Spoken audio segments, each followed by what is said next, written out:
Hey everybody, and welcome to the first episode of Sports Talk with Matt, which is a division of Next Gen Conservative.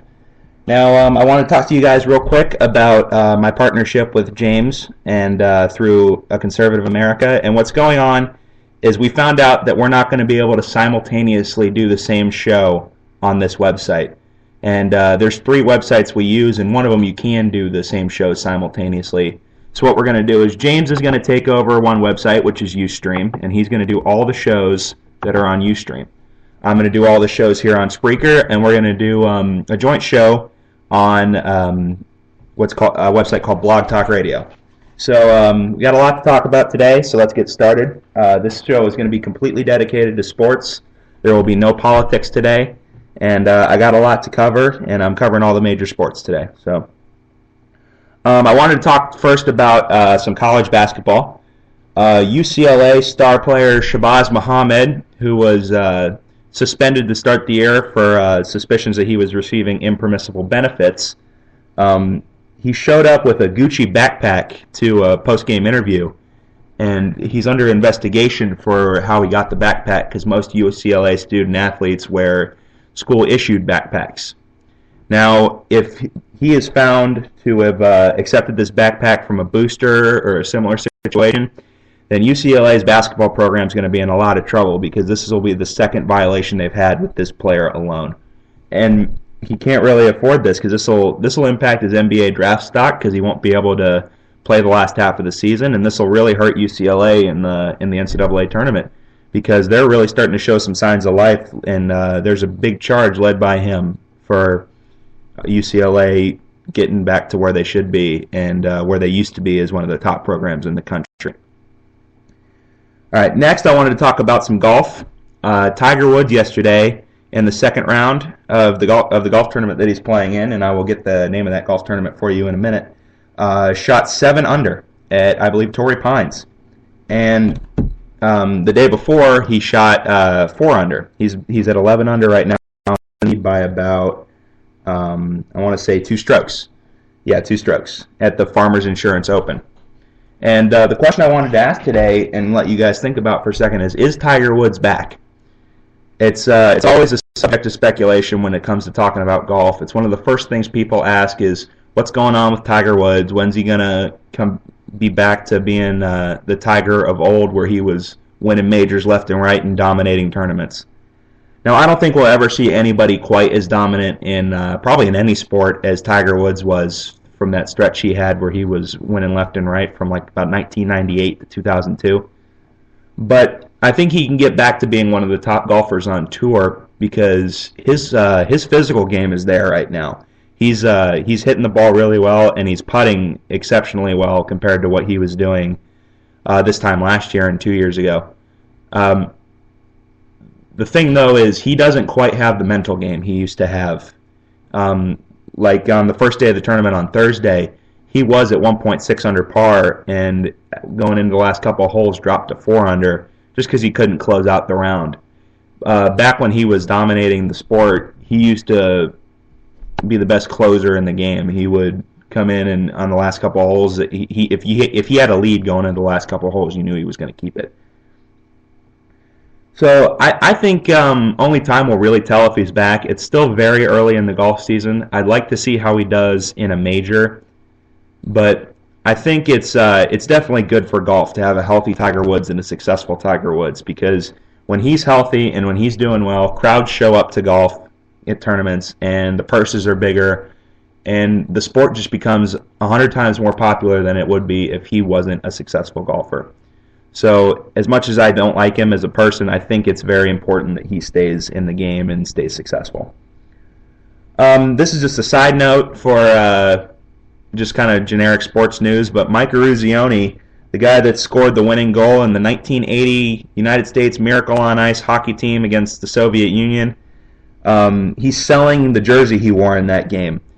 And experts are expecting that it could fetch upwards of $1 million for this jersey as just a piece of sports memorabilia. And he said in an interview that he's not in a situation where he's strapped for cash, even though he didn't get all the deals like today's Olympic athletes do. So he didn't get paid quite that much for being in the Olympics. But he definitely, what he said he wanted to do is just kind of put it in a rainy day fund for his kids and his grandkids so that they don't really have to worry about stuff, and he can collect some interest on the money that he gets, and he can have them set up for the rest of their lives and try and make their lives as carefree as possible, which I really respect that. I mean, he's a great guy. He's an American sports hero. He won that. He scored the goal that won that game, the famous miracle game back in 1980. And so I wish him the best of luck in this situation. I hope he gets a good chunk of cash for this jersey. So I already talked about this yesterday, but I wanted to do a more well-prepared version of it. The Super Bowl is next weekend on Sunday, and I'm sure all of you know it's the Harbaugh Bowl, the 49ers against the Ravens. And if you were betting on this game, I would say take the 49ers. I have them winning 24-17. I'm not entirely sure what the spread is. But the big reason I have the 49ers winning is I think Colin Kaepernick is just significantly better at the quarterback position than Joe Flacco is. With Joe Flacco, if you guys watched the Broncos-Ravens game, he threw a pass to Jacoby Jones towards the end of the game for a touchdown that I believe sent it into overtime or won the game for him. I'm not positive. But if you look at that pass, it was a horrible pass that the receiver made an excellent play on. He really underthrew the ball, and the receiver had to come back and get it. And if he had hit the receiver in stride, it would have been a great play. But you can't rely on plays like that to take you to win you a Super Bowl, especially against a defense like the 49ers. The 49ers, their pass rush is unbelievable, and their secondary is solid. But the thing about the 49ers is Colin Kaepernick has had an exceptional season, considering he was the backup to start the year. Now, there was the big controversy over whether Jim Harbaugh was right to bench Alex Smith for Colin Kaepernick because, people say you shouldn't really lose your starting job to an injury in sports. But hindsight being 2020, I think Harbaugh made the right decision. Now, if Kaepernick had failed, there'd be people out for Harbaugh's head, but he didn't fail. He set the rushing record for a quarterback in his first playoff game against the Packers with over 180 yards. The previous record was like in the 80s for playoffs. And the thing about Colin Kaepernick is he also can throw the ball very well. He's kind of like an RG3 type player in that he has a rocket for an arm. He's pretty accurate, can throw the deep ball, quick on his feet, and he's a smart player. A lot of people don't know this about him, but he was a major league draft pick. He was picked late in the major league draft after having not played baseball since high school after he left Nevada. But he elected to play football instead, and I think he made the right decision. But, you never know. One thing I want to talk about in baseball, there was some big news yesterday out of Atlanta that Justin Upton was traded to the Braves along with Chris Johnson. Justin Upton was traded to the Braves along with Chris Johnson for 5 players. Those players are pitcher Randall Delgado, and then Martin Prado, who's an infielder that can really play any position. And the Braves, I think Arizona is going to use him as a third baseman because they don't really have a good third baseman, and Prado really fills that hole. And then Nick Ahmed, Brandon Drury, I wrote that down wrong, couldn't read my own writing, and Zeke Spruill. Now, the key to this deal was Randall Delgado. He was the reason they made this trade. And I don't understand the trade. There's an old expression that I like to use to define or to describe situations in which teams are trading for players or signing a player is don't go to the grocery store when you're hungry. You'll make bad decisions. The Diamondbacks felt obligated to trade Justin Upton. They felt like they absolutely had to trade him at all costs, and they took the first offer that came their way that Upton approved. And the guy they got was Randall Delgado, who was the key to the deal. And I read some scouting reports on him. I did a little bit of research, and his fastball tops out at about 92 or 93 miles an hour, and he's only projected to ever get to be like maybe a number 3 starter if he ever if he ever gets to the point where he's a successful big league player, his ceiling is about that of an average big league starter. Which, if you're trading a superstar like Justin Upton, who has potential to challenge for the Most Valuable Player award every year, you got to make sure you're getting someone legitimate in return for him. And I just don't think Randall Delgado is that guy.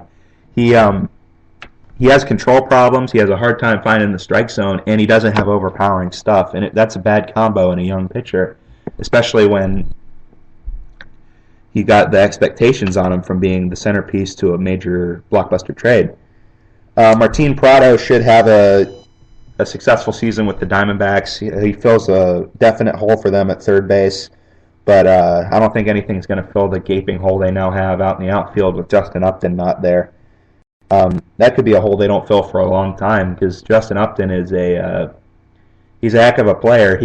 When he was drafted, he was one of the most highly touted players coming out of high school and in the history of the sport. A lot of people knew who Justin Upton was, and he's kind of like Bryce Harper in that matter, that he had all the hype surrounding him coming out of high school. And I don't think he's quite lived up to the hype, but he's definitely been a star player for the Diamondbacks, and it really doesn't make sense for them to make this trade. And the other three guys they got were just low A players or high A ball players that are low floor, high ceiling guys that could turn out to be stars, could turn out to be guys that never make it past Double A. You don't really know with these guys. So, I mean, I would grade the trade as, for Atlanta, I would grade the trade at an A, because they really didn't give up a whole lot, and they got a star player in Justin Upton and a serviceable big leaguer in Chris Johnson. And for the Diamondbacks, I would probably grade the trade a D+ or a C-, because, yeah, they got Martin Prado, who will be a starter for them and a solid player, but they didn't really get anybody that that really jumps out at me in this trade. And when you're trading a star, you got to get that stud prospect.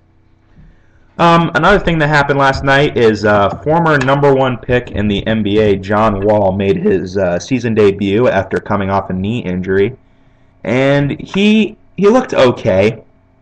He was 6 of 10 shooting with 14 points, a rebound, and 5 assists, which, I mean, was an okay numbers for his season debut. But I'm not a big John Wall fan. I don't think he's really that good. I think he's just a heck of an athlete that is really overvalued in the sport. You can't be a basketball player just from pure athleticism and jumping ability and quickness. Even if you look at Russell Westbrook, who's considered one of the best athletes in the game, he at least has a jump shot and is a solid defender. I don't think Wall will be a bad player, but I think it'll be tough for him to succeed on a team like the Wizards. But who knows? Time will tell. He hasn't really had much of a chance to succeed, and they're really doing a good job of building around him. But we'll see. I doubt he'll be the star that everyone thought he was going to be, but there's still a chance.